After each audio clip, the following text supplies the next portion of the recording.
My complete name is Upshur Berkley Ellis, but don't ask me my serial number. How about the unit you served in? The what? The unit you served in. Oh, I served with L Company of the 86th Regiment.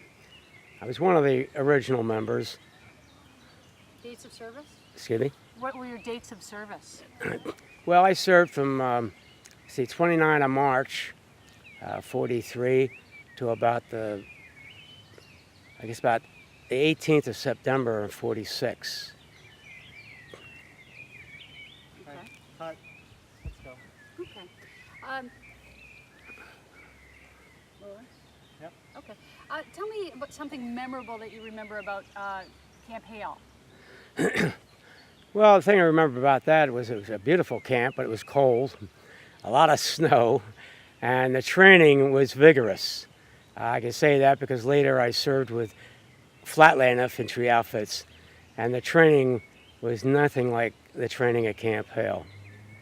Why don't you talk about the training at Camp Hale?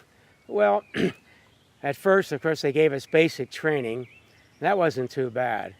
But then once we were through basic training, we spent a lot of time in the field. We probably went out every Monday and came back Thursday or Friday. And at that time, you spend most of it walking and climbing.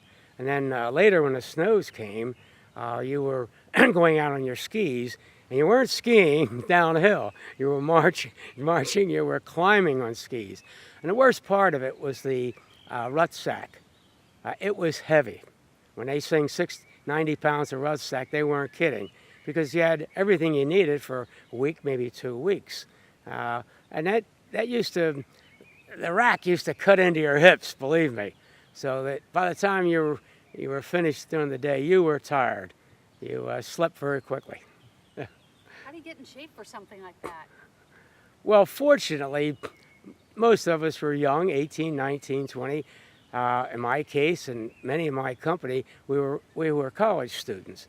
And I was a swimmer at college. I played lightweight football, lacrosse, so I was in pretty good shape to begin with. And many of the other fellows were too, because we had a considerable number of college students. Mainly, I think, because they were smart enough to not go in the Army at that time and go out in the Mojave Desert, because that's where everyone seemed to be going for practice. Yeah. When you think back to D-Series, does something stand out in particular about D-Series? Well, it was mighty cold. And one thing I do remember, I was a squad leader at the time. And one of the members of my squad, they woke us up about 1 o'clock to go out and patrol the area.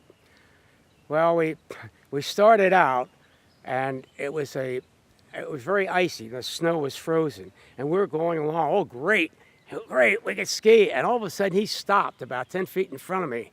He turned around, and he was white as a ghost. Here he was about 3 feet from a precipice. We could have gone off the ledge. We would have fallen about at least 100, 200 feet. And the snow down there was about 10, 15 feet deep. So they never would have found us. That was probably the most memorable part of D-Series. Most of it, the thing that you always remember, though, is in the Army, there's an awful lot of hurry up. You get up on line, wait till they decide they're going to do something, and it was cold.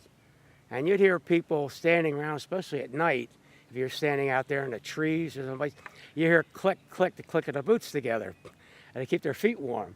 And you'd hear someone, oh, stop that noise, you would. But you'd actually hear people crying because their feet were free, they're frozen. Well, the next day,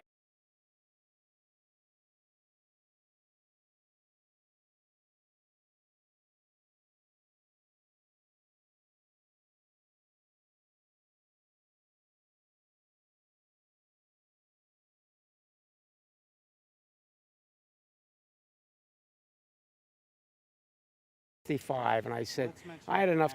Ready and action. No, this is a continuation of Berk Ellis, 86L. So we're standing out on D-Series. We hear people clicking their boots, cold feet. Yes. When you stood around at night waiting to move, you'd hear a lot of people hear this clicking. People were clicking their boots together because their feet were cold. And at one time, we were out for about 3 or 4 days that way. at least 30% of the company, when they got back in, had frozen feet or frostbite feet, and were unable to train for quite some time.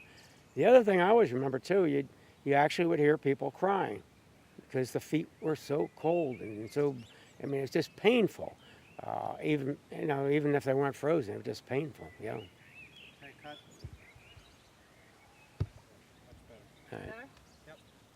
Okay, rolling. Rolling. Can you think of something else that you might want to add about your time with the 10th Mountain Division? I told you about the time I went almost off the cliff. No, the thing I remember the most, and see, I later served with flatland infantry, and the training at Hale was much more vigorous than the training we were giving to the flatland infantry boys. Also, I was always impressed with the intelligence of the group. You didn't have to tell most of our people more than once something that they understood it. They might goof off on you, but they understood it. I felt that everyone was really putting into it everything they had. But as I said before, it was so rigorous going up those mountains and down those mountains that yes, people fell out. They had to. They just had nothing left. But a lot of times it was more because their legs were paining them or their feet. And the reason for that was that during the winter, so you had a couple of pair of heavy socks on. Well, then when the winter was over, you put a thin pair of socks on and GI boots, and every little pebble was like a knife coming through your shoe. And that's what caused an awful lot of problems for us at that time, yes. Now, is there going to be something else that you wish you had said later? Anything else you can think of? No, not right now. Okay. Just That was a sad thing. When we applied for OCS, see what happened when the heck was it now? About July, all of a sudden people started to leave for OCS, which wasn't happening before. Infantry OCS only had about one a month, but starting about July, it was once a week. And when I went in August, it was one a day, a class. And it was very obvious that they were building up. And it was good planning because when we graduated, the Battle of the Bulge started the next week. I know a lot of members of my class went right overseas to join the Army there. We from the 10th Mountain Division, we were held back in order to be replacements. But what happened was they had so many of these officers overseas, infantry officers, when the Battle of the Bulge finished, that they started to send them down to the 10th Mountain and left us home. So I always tell everybody, forget this nonsense about not volunteering. We volunteered, and frankly, I feel it saved my life. Although it leaves a little pain here that I never got back to them. You know, you feel like you spent 2 or 3 years training, practicing with a team, and you never got off the bench. awesome. Do you happen to remember your